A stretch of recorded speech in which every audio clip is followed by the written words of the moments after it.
El avance de la ciencia y el desarrollo de nuevas tecnologías ha permitido el crecimiento y la evolución en el campo de la medicina, con lo que cada día se pueden realizar un mayor número de procedimientos a través de la laparoscopía.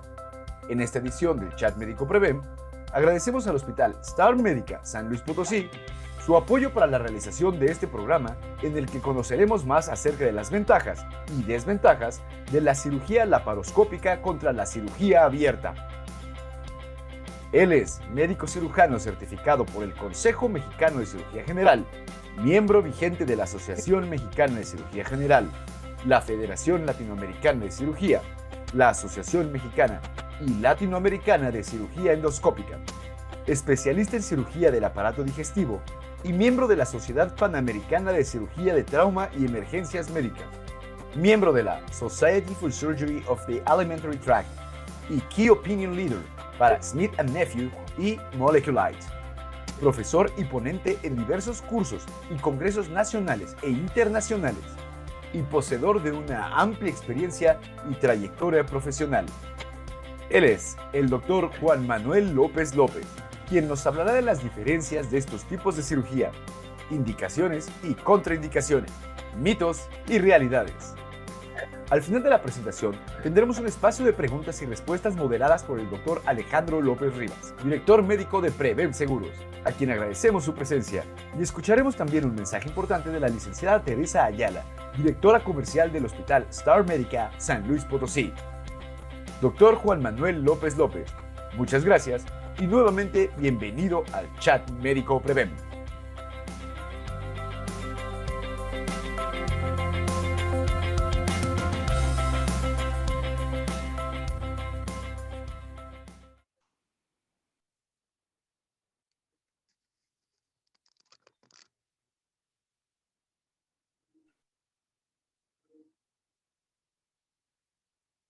Hola, muy buena noche, ¿cómo están?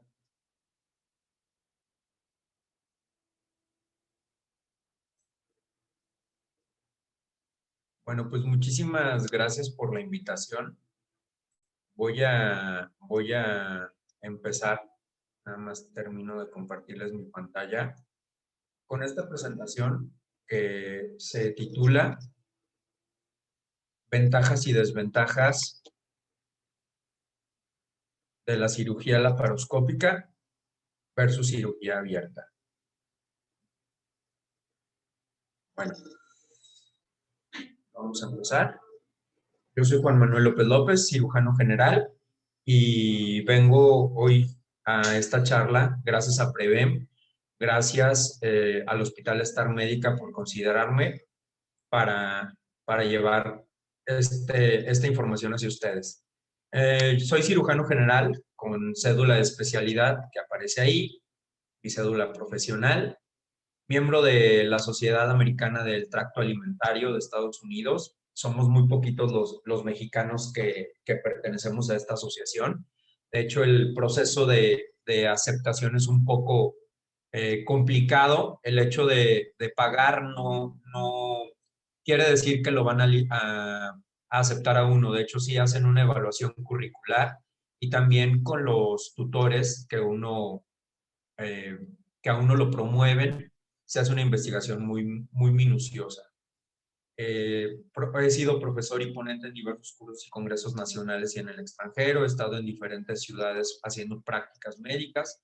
Estoy certificado por el Consejo Mexicano de Cirugía General, como ya lo mencionaba en la cortinilla, miembro de la Asociación Mexicana de Cirugía General, así como de la Asociación Mexicana de Cirugía Endoscópica, que es la que nos interesa para el día de hoy.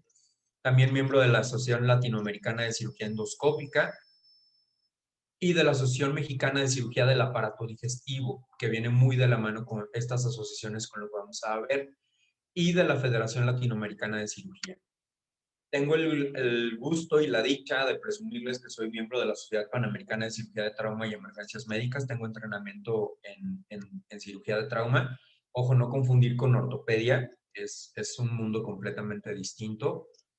Y miembro de la Asociación Mexicana para el Cuidado Integral y Cicatrización de Heridas, así como reconocido como un Key Opinion Leader para Smith & Nephew y Moleculite IX.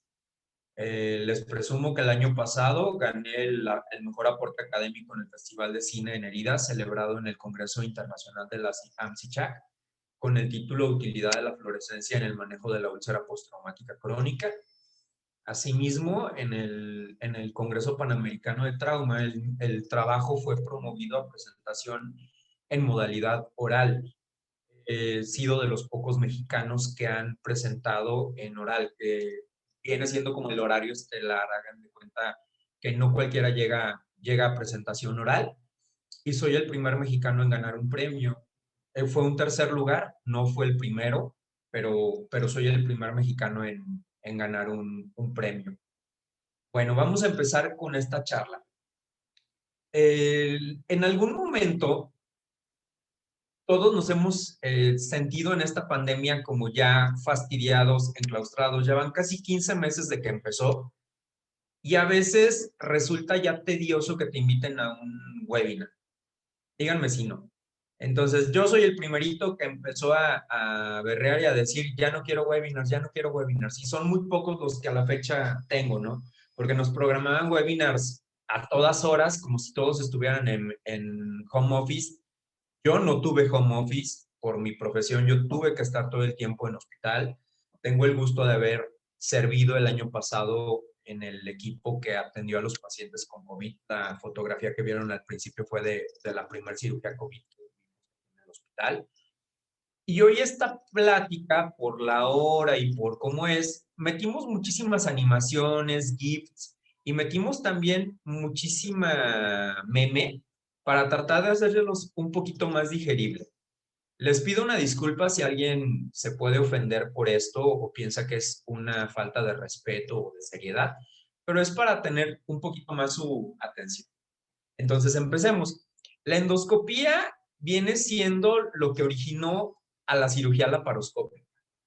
Empezaron a descubrir, así como un resumen de lo que va a ser la plática, que era interesante ver a través de las cavidades.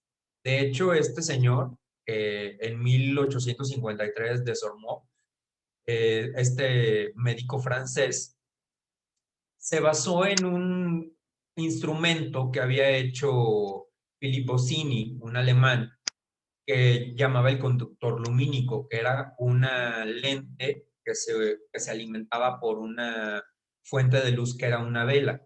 Desormeaux lo modificó con el reservorio, como ustedes lo pueden ver aquí, que a veces se alimentaba de alcohol, a veces de petróleo o de algún otro combustible. Modificó también el grosor del aparato y, y con esto se veía el interior de las cavidades. La palabra endoscopía proviene del griego endo, que es adentro de, y escopein, que es mirar, mirar adentro de una cavidad. La paroscopía, vamos a ver, que viene del alemán, tienen diferentes significados o orígenes etimológicos. Algunos dicen que viene del alemán laparoscopie, o laparoscopy, como lo quieran pronunciar, que a su vez viene del griego lápara, quiere decir blando y también de scopein, que quiere decir mirar, y el sufrijo ia, que es a través de. Mirar a una cavidad, perdón, lápara. Este señor, un médico sueco, Hans Christian Jacobo, en 1910, se empezó a interesar mucho en todo esto de ver cavidades, empezar a tomar los trabajos que existían desde la antigüedad para ver que no nada más era posible ver, sino podía también curarse algunas enfermedades. La parotomía viene del griego lápara, igual que quiere decir blando, blanco, y tomé, que quiere decir corte.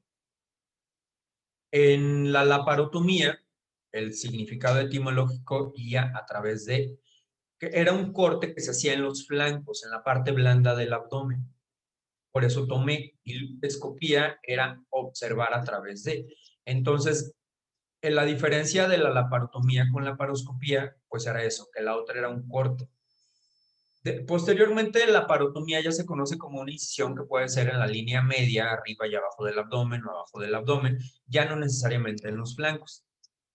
Daniel Schwabe realizó la primera laparotomía con gastrostomía del mundo en 1635 en Alemania.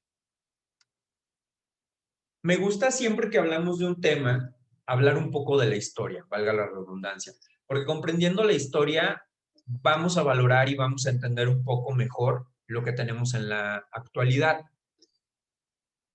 La breve reseña que les hago ahorita es que este señor, hace más de 100 años, de hecho hace más de 200, hizo los primeros trabajos de cirugía endoscópica en animales, los llamaba celioscopía.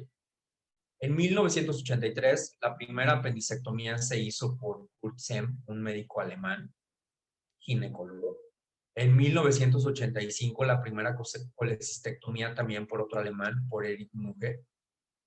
Y en 1990, la primera plastia inguinal con abordaje preperitoneal por Ger y colaboradores.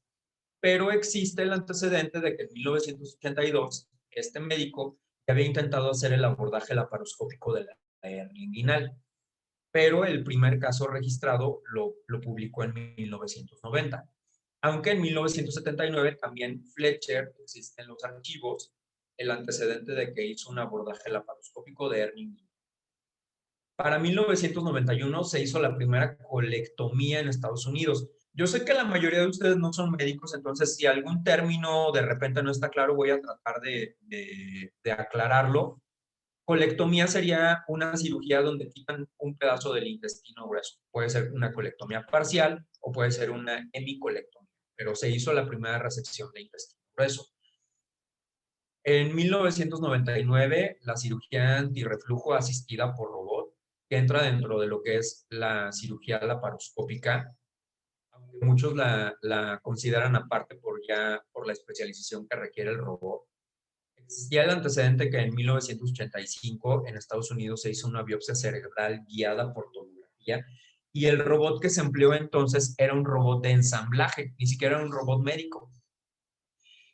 Hasta el año 2000 fue aprobada por la FDA el robot que conocemos la mayoría, que es el Da Vinci, y solo hay 17, 18 en el mundo. Hasta hace un año solo eran 17, 6 aquí en México. En el 2006 fue la primera cirugía robótica en México, en el Hospital San José de Monterrey. Pero por ahí el doctor Adrián Carvajal había utilizado otro robot, no Da Vinci, y también fue pionero en la telemedicina y en una cirugía asistida por robot a distancia en 1996. La laparoscopía es una herramienta diagnóstica y eventualmente terapéutica. Así era como lo consideraban en la antigüedad. Actualmente sabemos que es diagnóstica y terapéutica. De hecho, es más la ventaja que le vemos como una herramienta terapéutica que como diagnóstica, pero antes era diagnóstica. Yo les digo que por ahí de mediados y finales de los 90, cuando yo estaba de estudiante, entrar a una cirugía laparoscópica era así como de wow, o sea, vas a entrar a una cirugía laparoscópica, obvio, no hacíamos nada, nada más veíamos. Y también eran pocos los cirujanos que lo hacían, pero era así como decir, no manches, o sea, voy a ir al concierto de, no sé, o sea, el grupo que les guste, ¿no? Y voy a estar en el camerino de este cantante o voy a compartir con el ganador del premio Nobel. O sea, me acuerdo que había doctores que no dejaban que nadie tocara sus trócares, que son los instrumentos a través de los cuales se mete el instrumental para operar. La calidad de las pantallas que teníamos, porque algunas veces eran pantallas de televisión adaptadas, era terrible. O sea, si la comparamos contra la tecnología 4K y algunas pantallas más nuevas que tenemos ahorita, era una calidad, una resolución terrible lo que se veía en los 90. Yo tengo la dicha de haber vivido todo esto, esta parte de la laparoscopia. Ahora sí vamos a entrar más a detalle en lo que es la historia de la medicina de la cirugía laparoscópica. Sí, muchos van a decir que flojera, pero créanme que va a estar muy interesante. La historia en la antigüedad, existen antecedentes de que tanto en la era de griegos y egipcios, en la época que vivió Imhotep e Hipócrates, ya había el interés por revisar las cavidades. De hecho, estos grabados ven cómo, por ejemplo, había exploraciones de oídos, cavidad nasal, recto y vagina principalmente. Y los instrumentos que se utilizaban eran realmente rudimentarios, o sea, causaban terror. En la antigua Babilonia ya había escrito, y en la escultura india ya había escritos en el Talmud babilónico, de que se hacían exploraciones instrumentadas del ano y de la vagina, que eran las principales cavidades o que eran más fácil acceder. Obviamente también a través de la garganta, pero era más donde tenían el conocimiento y la práctica. Pero en sí, la primera endoscopía que se puede considerar o cirugía endoscópica o exploración endoscópica se le atribuye a Ulcasís. Este señor diseñó estos instrumentos que ustedes pueden ver ahí para la primera descripción clara del uso de instrumentos en la exploración del cuello uterino. Después de eso, y hasta finales del siglo XVIII, la verdad, todo permaneció muy rudimentario y se puede decir que estuvo perdido en el abismo, ¿no? Fue como un periodo de hibernación en el desarrollo de la cirugía endoscópica. Ya en el siglo XIX, este señor que les había mencionado al principio, Filippo Sini, fue el que inventó el primer endoscopio del que se tiene conocimiento, que era este aparato que tenía un armazón de cuero y se alimentaba con una vela y lo llamaban el conductor lumínico y fue registrado su invento en 1806. Bossini murió muy joven, a los 36 años, si no me equivoco, y únicamente utilizó modelos animales cadavéricos. Básicamente todo su trabajo fue exploración de vejiga. No registró sus trabajos en humanos, porque sí llegó a hacer algunos, pero no los registró. Y él, para nosotros que tenemos entrenamiento en trauma, es una persona que reconocemos mucho porque hizo también la exploración endoscópica en trauma. Más adelante les voy a platicar las indicaciones que en el paciente politraumatizado tenemos para una laparoscopía. Él, a través de las heridas, metía su instrumento para revisar el daño que había en el interior de las cavidades. Este otro señor, fíjense bien, este médico francés, Antonin Jean de Sormeau, él, ya aunado a los efectos anestésicos que se conocían del cloroformo y también el precedente que teníamos con el señor Filippo Bossini, modificó el trabajo de Bossini y creó el primer tubo de endoscopio en 1853. A diferencia del instrumento de Bossini, él alimentaba la fuente de luz con alcohol o con algún petróleo o con algún otro combustible. Perfeccionó los cristales que servían para reflejar la imagen y es considerado como el padre de la cirugía endoscópica. Luego vino otro señor, Maximilian Nietzsche, que que él aprovechó los trabajos, mejor dicho, de Joseph Lister, los principios de asepsia y antisepsia, así como el invento del foco eléctrico de Tomás Alva Edison, y trabajó en conjunto con un fabricante de instrumental médico y especialista en óptica para crear lo que sería un endoscopio que ven aquí en la imagen, que tenía un reservorio donde ponían el combustible y tenía la peculiaridad de que ya empezaba a usar lentes para aumentar el tamaño de la imagen, porque hasta antes era como si vieras a través de un popote, ¿sí? A lo mejor un tubo muy delgadito, pero no te daba una nitidez ni te daba una claridad como el instrumento desarrollado por Nietzsche. De 1900 a 1920 hubo grandes aportaciones a la cirugía laparoscópica o endoscópica. Este señor ruso, Dmitry Bonot, ginecólogo, a principios del siglo XX, pueden ver, esta es una imagen real de él, empezó a hacer este procedimiento en mujeres, ventroscopía. A través de la vagina llegaba a la parte posterior, lo que se llama fondo de saco, donde se une el cervix con la vagina, hacía una pequeña incisión y a través de ahí ingresaba al interior de la cavidad abdominal. La modificó después y hacía una pequeña incisión en la pared abdominal, ya no en el fondo de saco uterino, y sentó las bases para la laparoscopia ginecológica. Se fijan, hasta este momento no he mencionado ningún cirujano general, todos han sido urólogos. En el caso de Bossini, Bossini no era un especialista, porque él estuvo como en la época de la Revolución Francesa, donde todavía no existían las especialidades. Ya de Sormeau, él era un urólogo y también hizo muchas exploraciones de vejiga para extraer cuerpos extraños.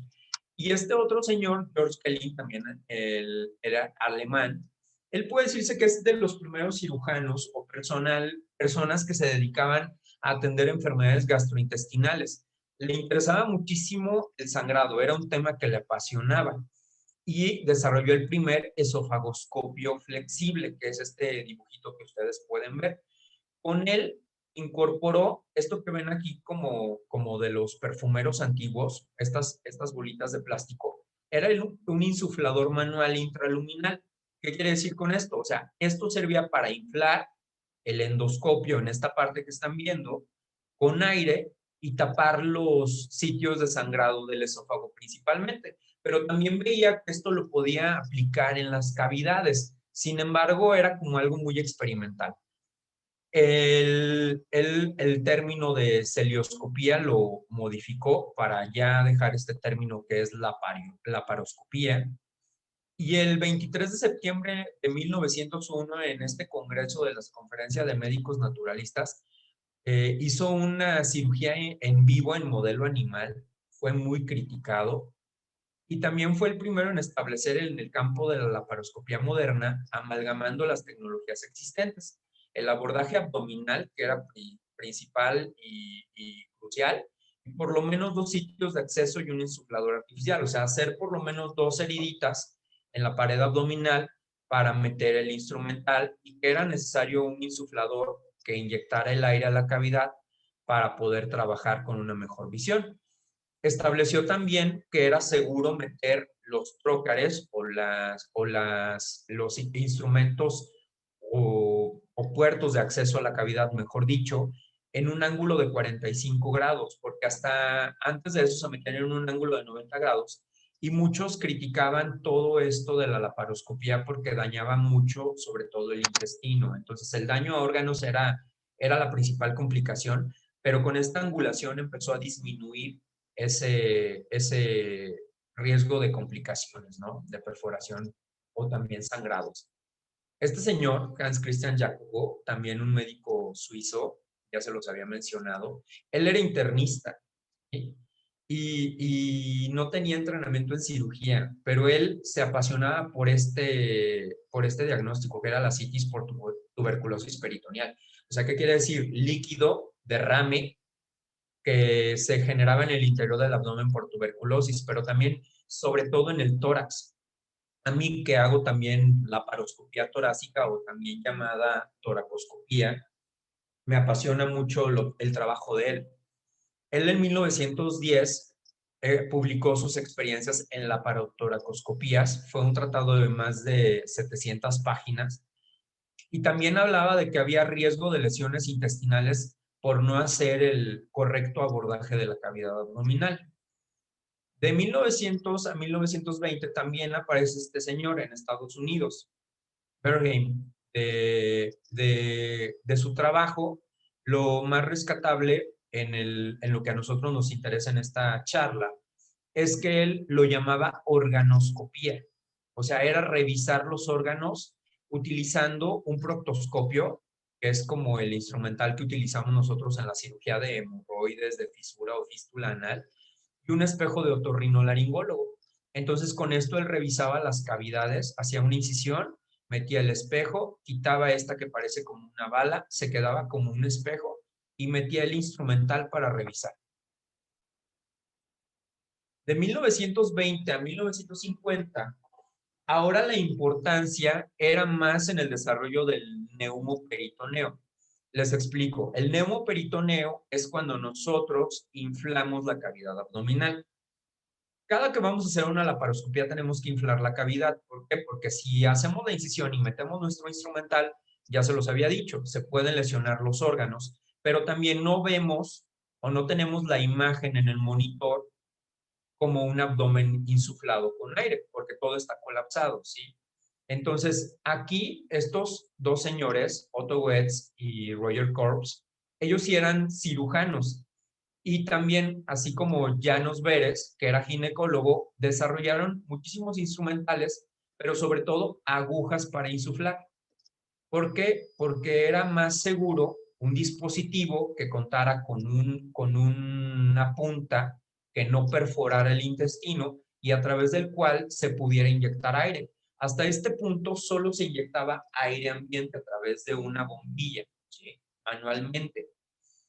Pero Goetz dijo, es necesario crear un insuflador que nos ayude a meter el aire, porque pues sería como inflar un balón, ¿no? O sea, cuando lo teníamos, o un globo, cuando teníamos que inflarlo así de...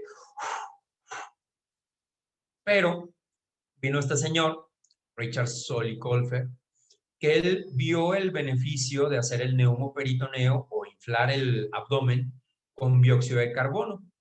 Y también hizo un refinamiento de los instrumentos, sobre todo de los trócares, que son los puertos por los cuales vamos a meter nuestros instrumentos para poder ver al paciente.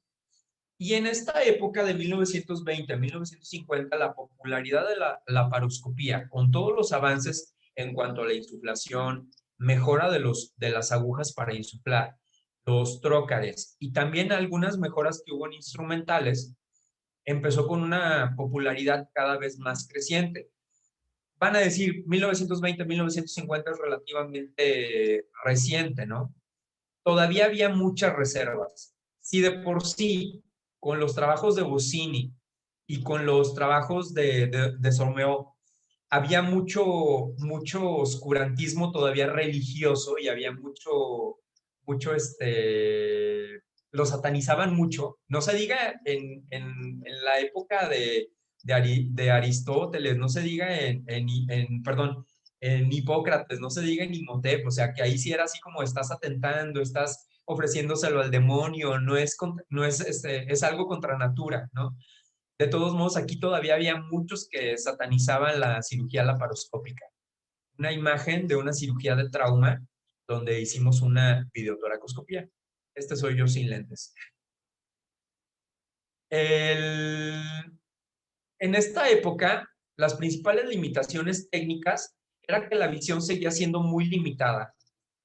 Había incapacidad para controlar sangrados, por lo tanto era prácticamente un procedimiento diagnóstico. Era como para meterme, ver qué está sucediendo, diagnosticarlo y en la mayoría de los casos proceder a una cirugía abierta.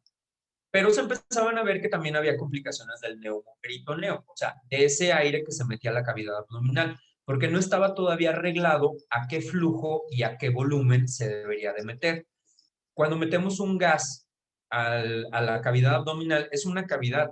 Entonces, todos los demás componentes van a tener una cierta complianza al principio, pero después van a empezar a sufrir. Empezaba a haber muchísimas complicaciones cardíacas, pulmonares, cerebrales, etcétera, etcétera. Entonces empezaron a haber más estudios. Y aparte, los instrumentos que se metían para coagular algún vasito sanguíneo o alguna estructura producían quemaduras por el calor que se generaba.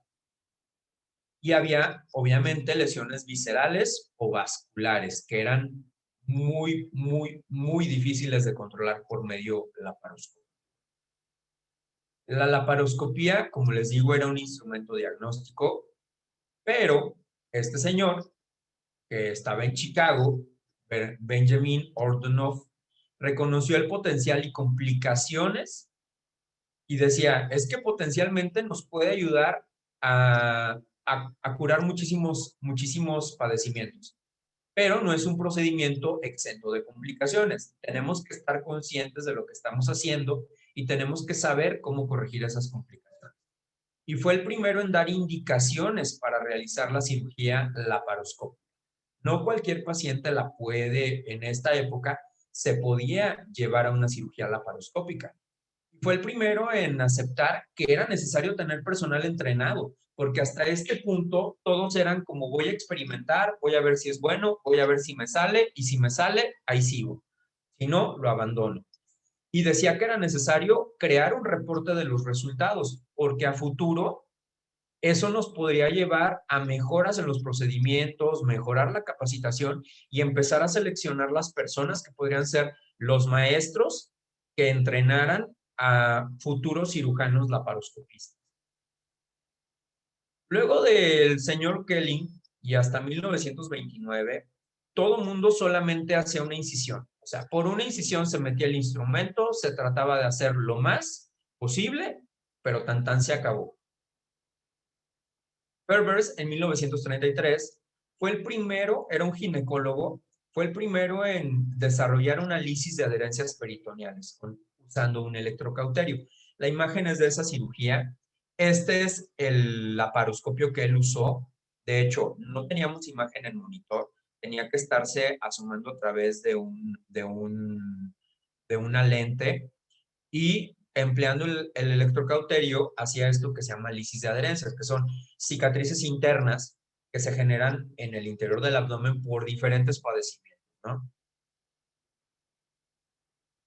Y pues en 1936 fue el primero en a través de una histeroscopía generar una esterilización tubaria, un procedimiento de control natal. John Rudolph, un internista naval, hago hincapié otra vez, alguien que no era cirujano, en 1937 reportó más de 500 peritoneoscopías. Él no la llamaba laparoscopía ni celioscopía. Él la llamaba peritoneoscopía porque se metía al interior de la cavidad peritoneal, que es lo que el peritoneo es lo que recubre el interior del abdomen. Y él decía que era un procedimiento útil para toma de biopsias. Podría tener mayores utilidades, pero él lo que le veía era para toma de biopsias. Hope, en 1937, fue el primero en emplear la cirugía laparoscópica para un caso de urgencia. Era una mujer que llegó con un embarazo ectópico y lo resolvió todo por medio endoscópico.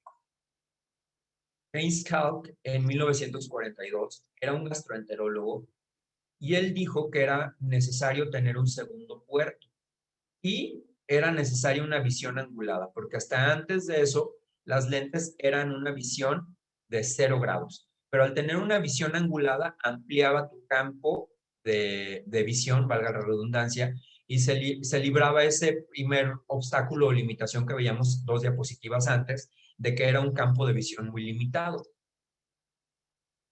De 1940 a 1960, la laparoscopía cayó en desuso en Estados Unidos.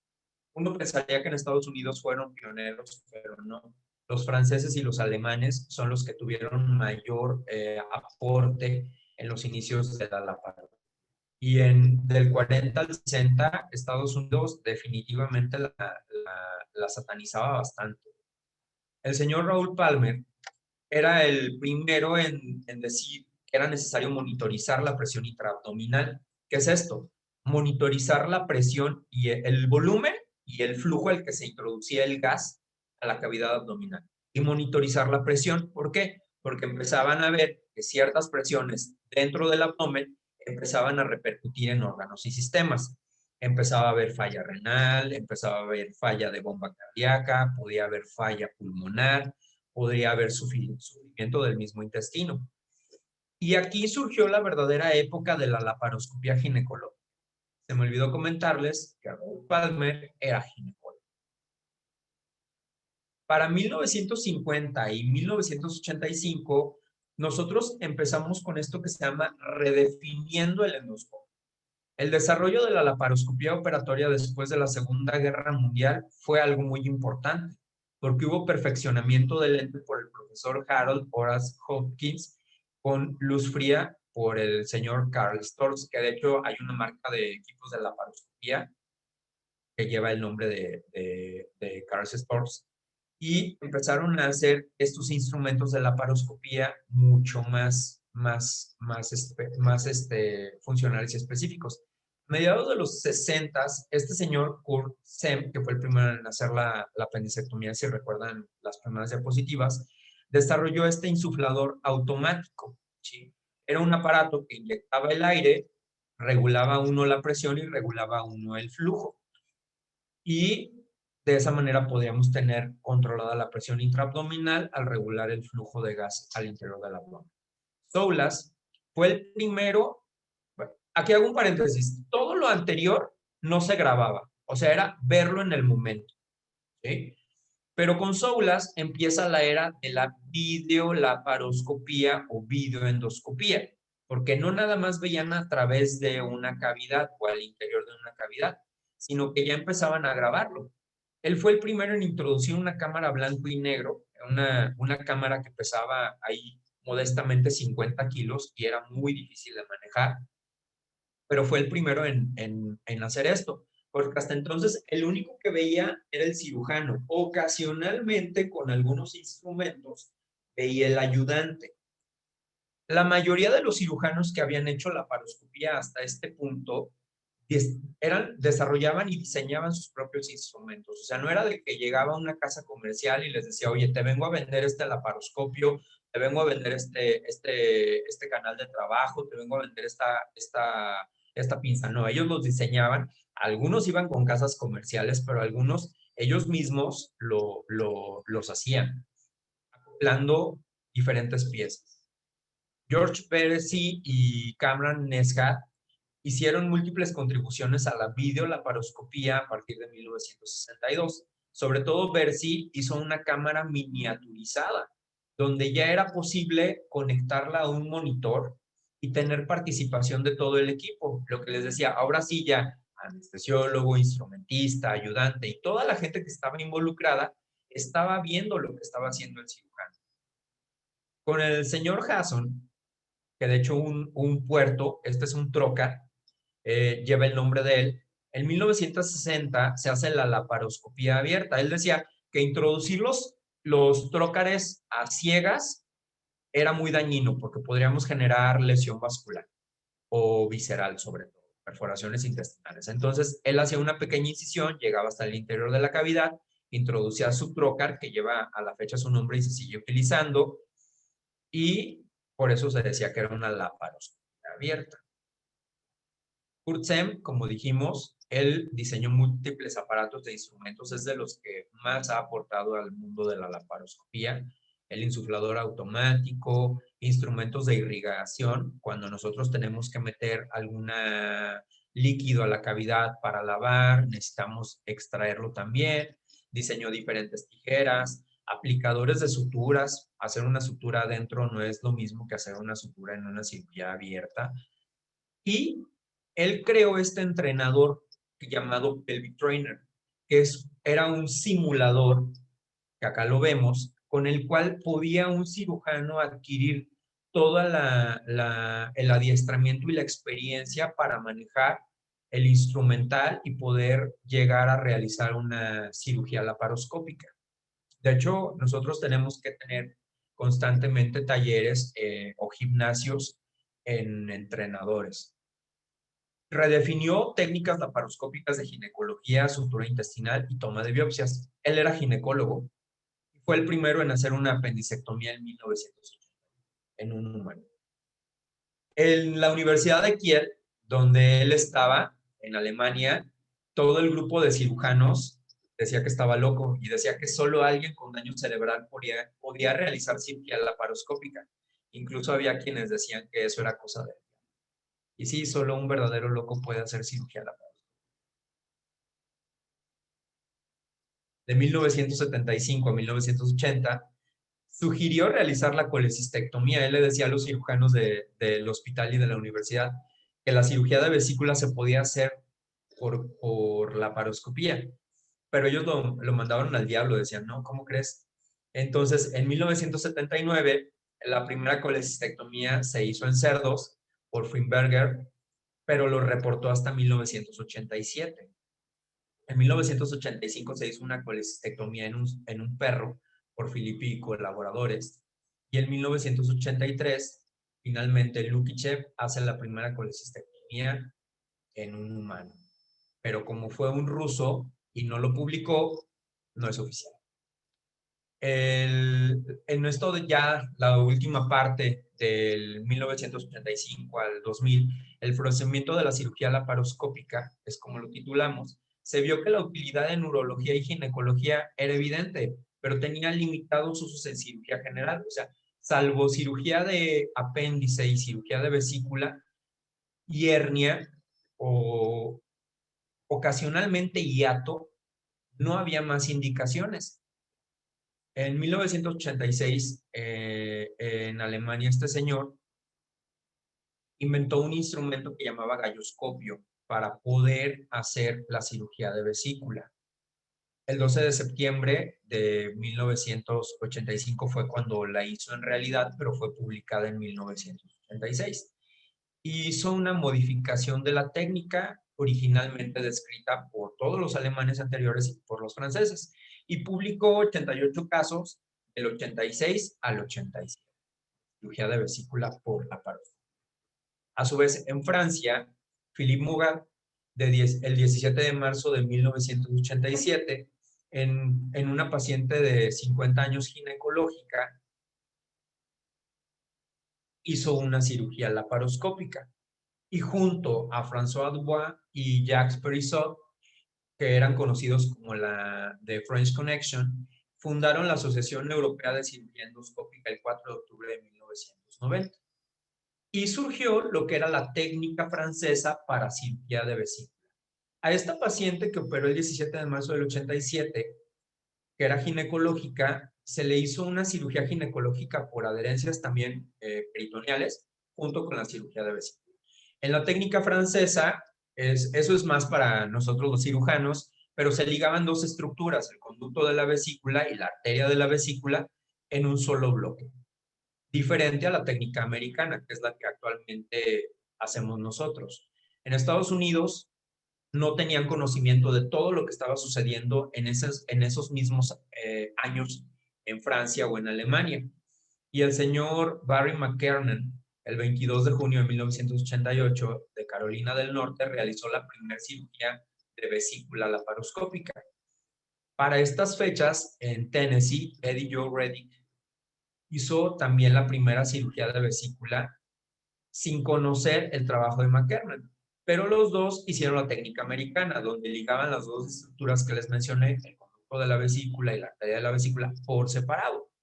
Y ellos, sobre todo Reddick, empezó a protocolizar, o sea, sentar los pasos que se tenían que llevar en la realización de cirugía de vesícula, porque hasta ese entonces todos las hacían como cada quien quería, ¿no?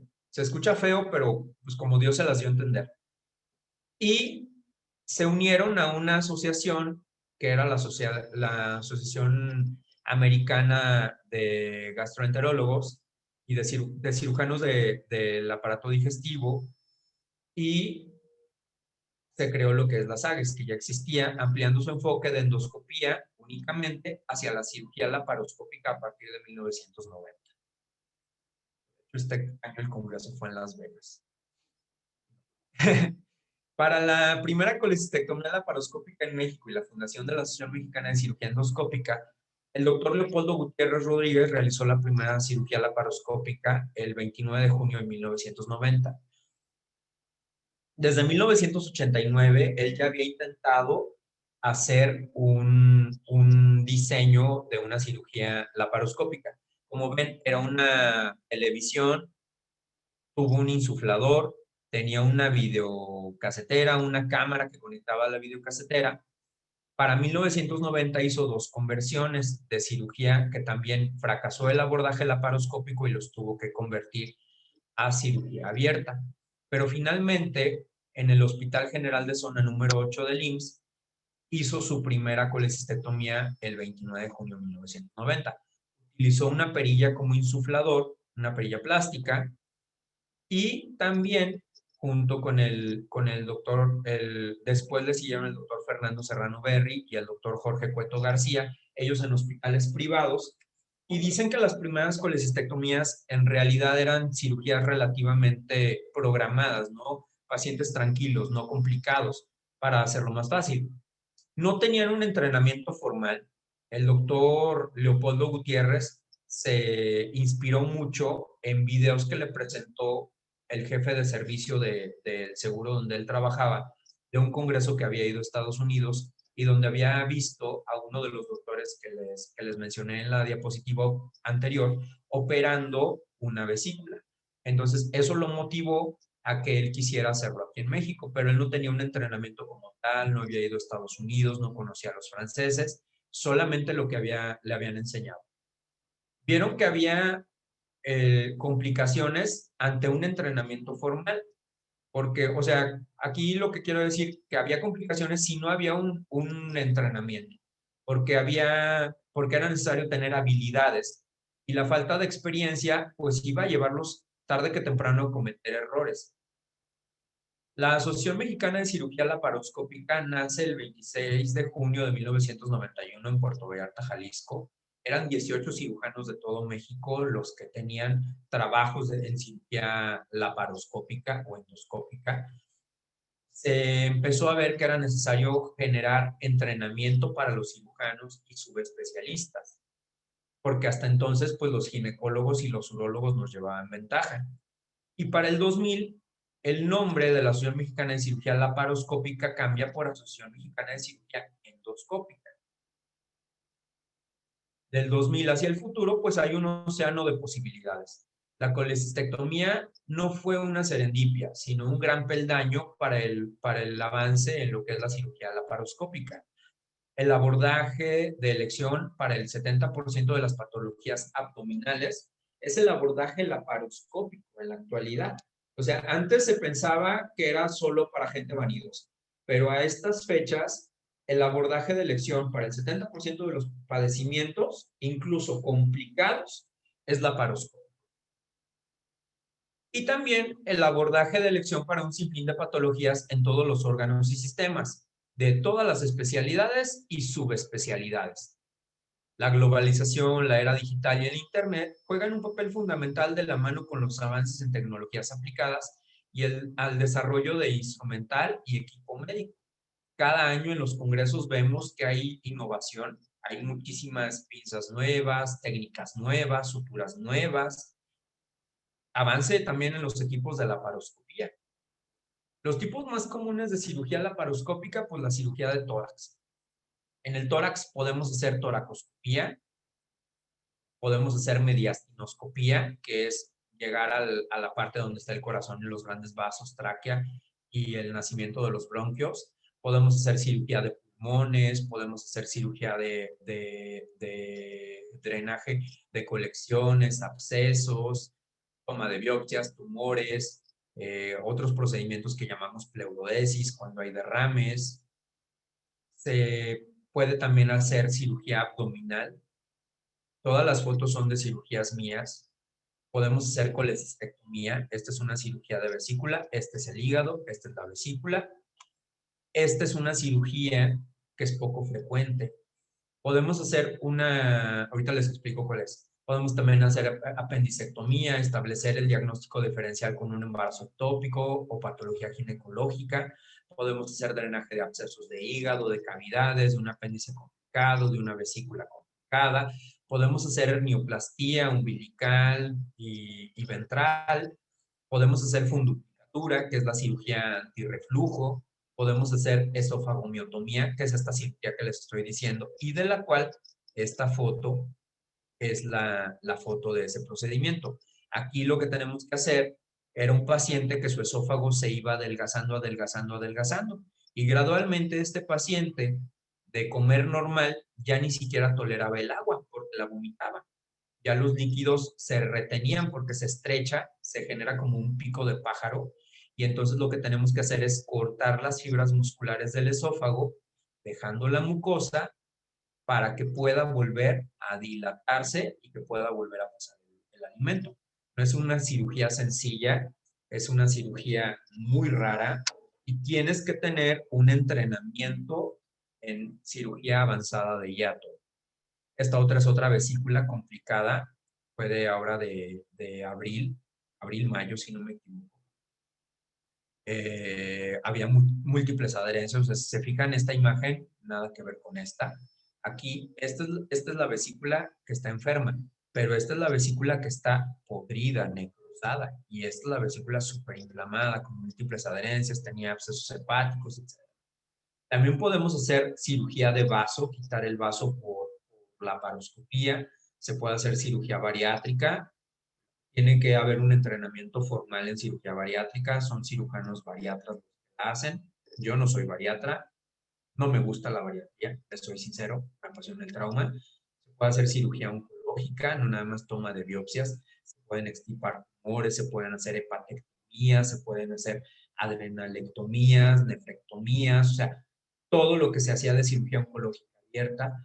Se puede hacer úlcera gastroduodenal perforada o también cirugía para enfermedad diverticular complicada, haciendo abordajes híbridos. A veces no son 100% laparoscópicos puros. A veces se puede hacer un abordaje transanal, meter una grapadora, hacer la anastomosis, pero a veces tenemos que hacer abordajes híbridos. Cirugía de adherencias. En trauma tenemos la utilidad, lo que les decía. En esta es la diapositiva de una videotoracoscopía, video porque se graba, toracoscopía porque es del tórax, para extraer este cuerpo extraño que es una bala. De hecho, este trabajo lo presenté ahora en mayo en un congreso que tuvimos de la Asociación Mexicana de Cirugía Endoscópica, de la utilidad de videotoracoscopía en trauma. También en trauma podemos hacer laparoscopía del abdomen. Nosotros lo llamamos en trauma laparoscopía sistematizada en trauma, porque llevamos una serie de pasos. Hagan de cuenta como un checklist. No podemos pasar al siguiente paso si no hicimos antes el anterior.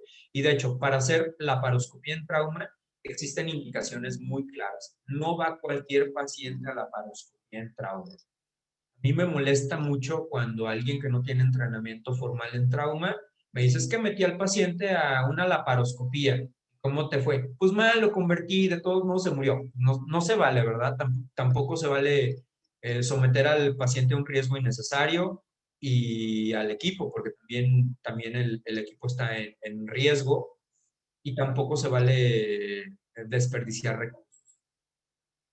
Ahora bien, ya vimos lo de la historia, vamos a la parte final de esta charla. ¿Quién debe realizar la cirugía laparoscópica?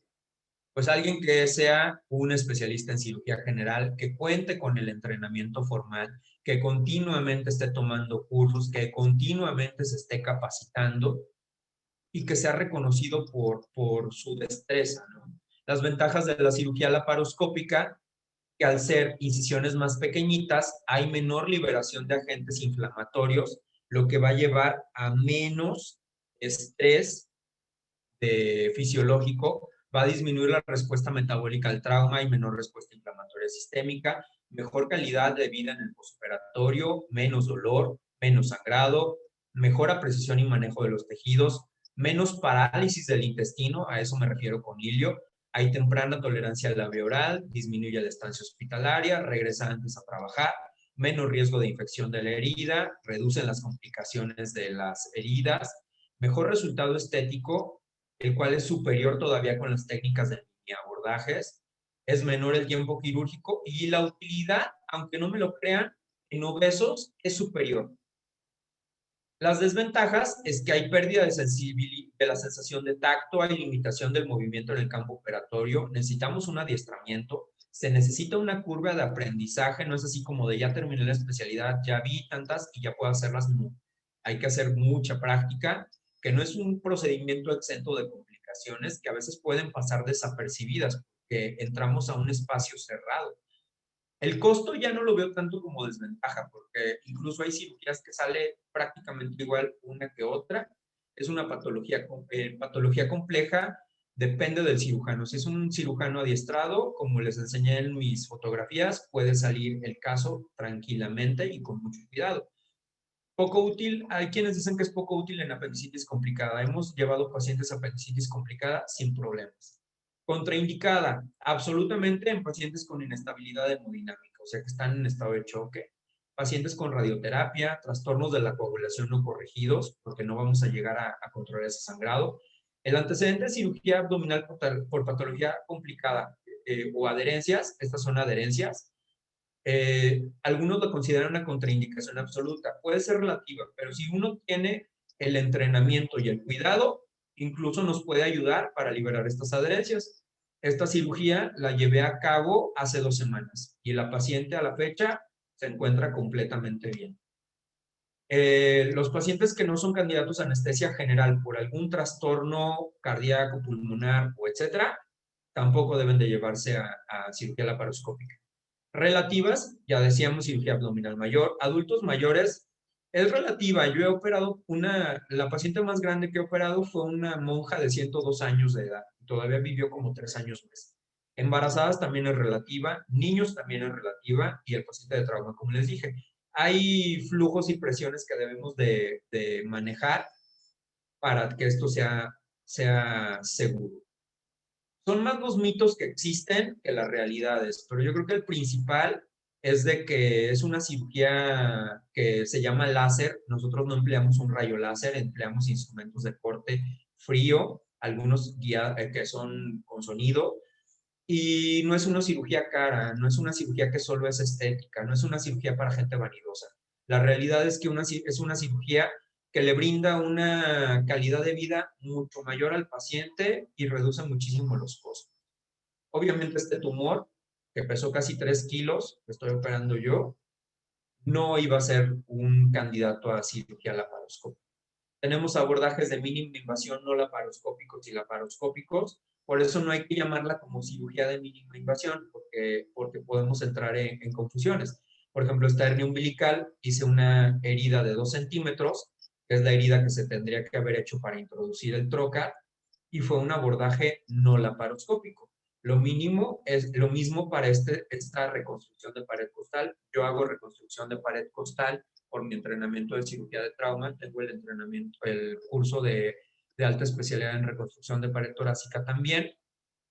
Y solo 2 cirujanos en la República hacemos abordaje por mínima invasión. Mi maestro que me enseñó, el doctor Martínez Arias, y yo. Conclusiones.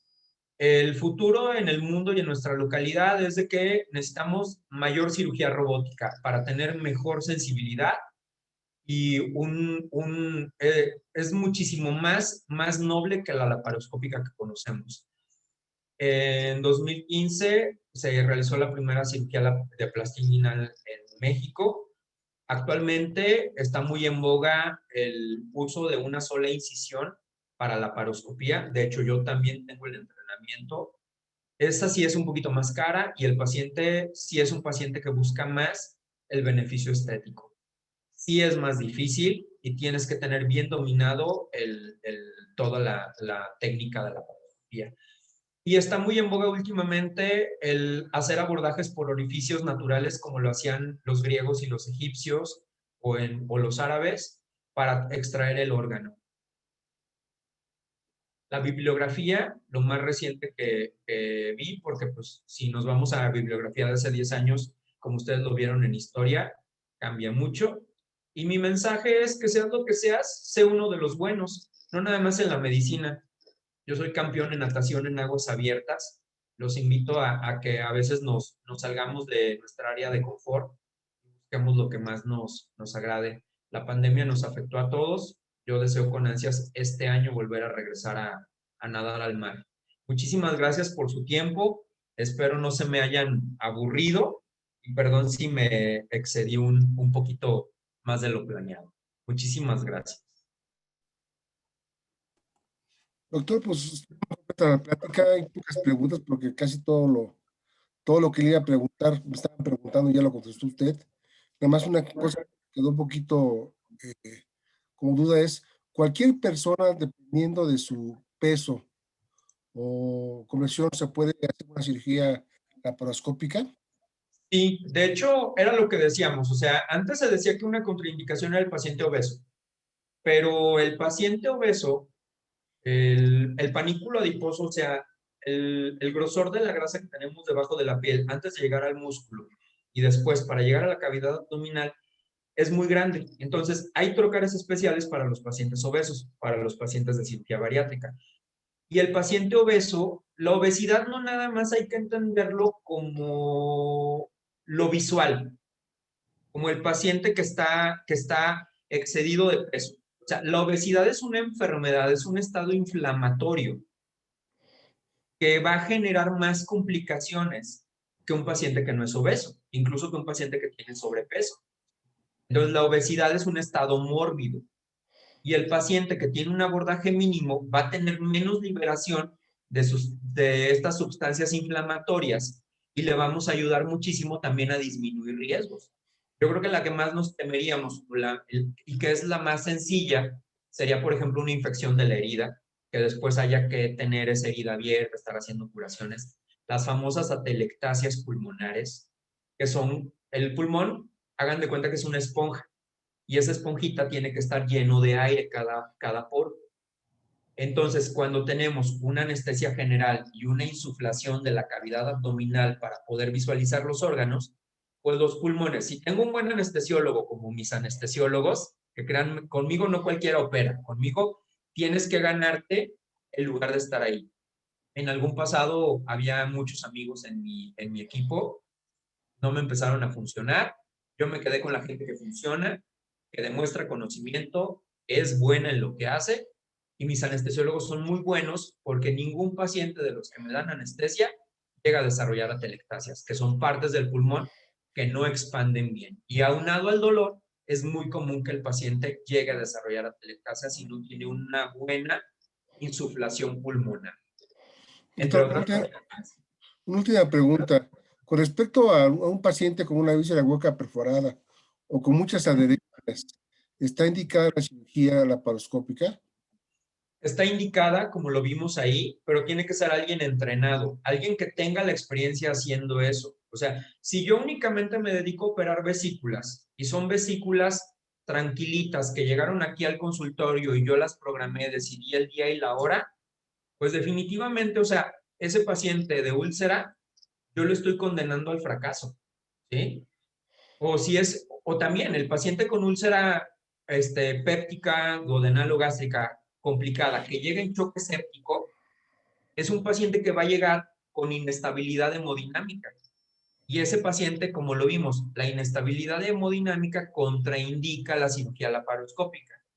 Pero si ese paciente, aunque llegue con choque séptico, yo tengo la chance de meter medicamentos vasopresores, las famosas aminas, tengo la chance de estabilizarlo en un corto tiempo, puede ser el candidato ideal para una cirugía laparoscópica. Pero si yo no tengo el entrenamiento como cirujano y nunca he hecho eso, mejor no arriesgarlo. Lamentablemente, está mal que yo lo diga, está mal que yo ataque a los de mi especie, pero muchos cirujanos se meten a ver qué es lo que hacen, ¿no? Y no se vale. Tienes que hacer las cosas sabiendo a qué te vas a enfrentar, sabiendo cómo lo vas a resolver y sabiendo que si no lo puedes resolver, cuáles son tus opciones o los caminos que puedes tomar. ¿Sí? Aquí un poquito se me olvidaba, si el paciente obeso, la pregunta anterior, quiere que le haga un abordaje por puerto único o por mini incisiones, él no es candidato ideal. La de abordaje por puerto único, sí la indicación es un paciente delgado. Doctor, me preguntan rápido, hay muchas preguntas, pero la más importante me dicen, ¿dónde da usted consulta, doctor? ¿Cómo se le puede localizar? Les comparto mi pantalla. Ahí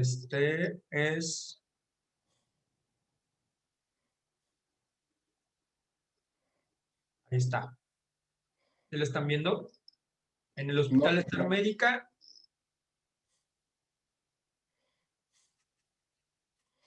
Es que anda un poco lento el internet.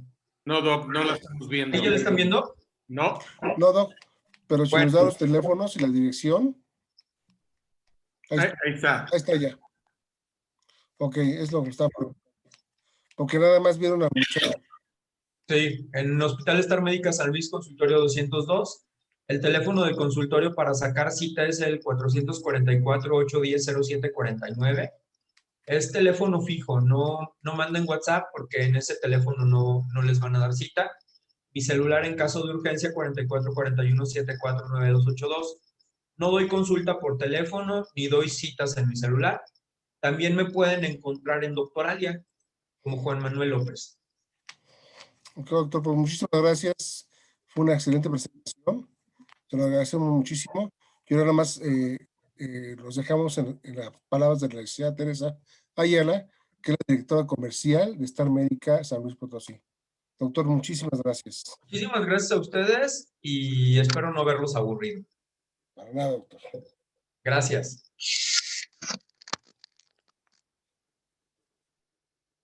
Buenas noches.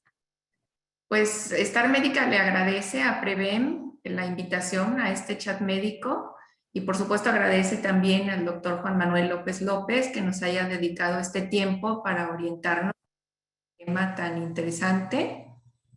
Para Star Médica es totalmente relevante que las personas que no somos profesionistas de la salud tengamos acceso a información médica de fuentes expertas y confiables. Sabemos que estamos inmersos en un universo de muy fácil acceso a información en Internet y en diferentes redes, pero no toda esa información es verídica o no se plantea dentro de un contexto correcto. Por eso es muy importante tener acceso a estas charlas. Cuando no tenemos la información correcta, pues podemos tomar decisiones que tampoco sean correctas, que no sean las mejores. Entonces, nosotros, Star Médica, Grupo Star Médica, tiene también información en redes, en Facebook, en Instagram, en YouTube. Nos pueden encontrar como Star Médica, como Hospitales Star Médica, y estamos publicando continuamente información en mensajes muy cortos, muy concisos, pero información que consideramos que es importante para la población en general.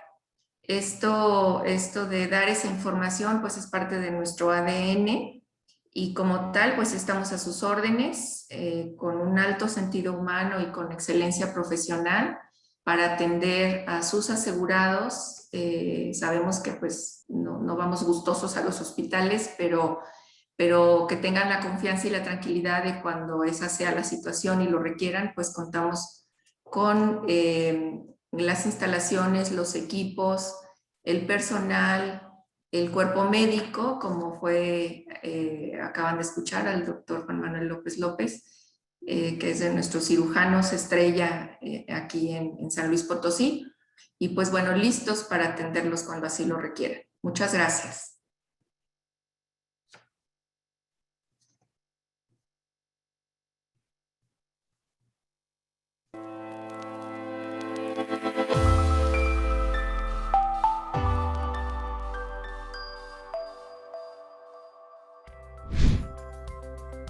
Agradecemos su participación en esta edición del Chat Médico Prevem. Les recordamos que este se transmite el último miércoles de cada mes a las 8 de la noche por la plataforma Zoom y Facebook Live. Los esperamos en la próxima edición del Chat Médico Prevem. Muchas gracias.